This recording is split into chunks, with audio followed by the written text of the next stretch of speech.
Hello everyone, Happy New Year. I'm Lance Wilkerson alongside Brooke Sly. She's a healthcare advocate from Deaconess Clinic Wellness, and we are talking about New Year's resolutions, and I know that they can be difficult to stick with. So what do you say to people to make some realistic goals?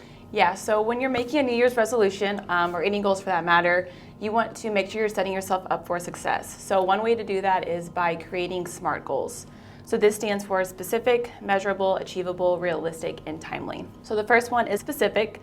So you want to write out your goals, make them as specific as possible so you know if you're heading in the right direction and reaching those. So let's use intake of fruit and vegetable, for example.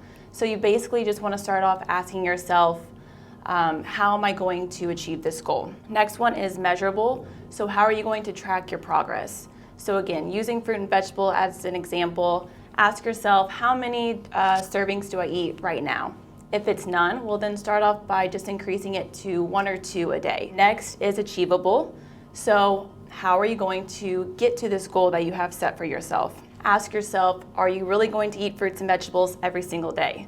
Well, if not, then start out small, maybe do 1 a day, something super simple. Next is realistic. So take into consideration your finances, any other commitments that you have. Let's say on the weekends, you get more relaxed with your nutrition. Maybe don't set up a goal to eat fruits and vegetables 7 days out of the week. Maybe just set a goal that you're going to increase your fruit and vegetables to 5 days out of the week. You're being realistic. Last one is timely. So when do you want to accomplish this goal? So if we were to put the SMART goal into the big picture, your SMART goal might look like this. You will have a serving of fruit at breakfast, a veggie at lunch, and you will do this 5 days out of the week. Super easy. So I'm with you on fruits, maybe not vegetables, but what are some of the other more common ones that people can look at that can really kind of help their life in one way or the other? Yeah, so some common goals that we see is weight loss is a big one, exercising more, quit smoking, develop a new habit, or even save more money or spend less money. So if you find out your deep reasoning on why you want to accomplish these goals, you're more likely to succeed in achieving these because a lot of the time our motivation's not always going to be there.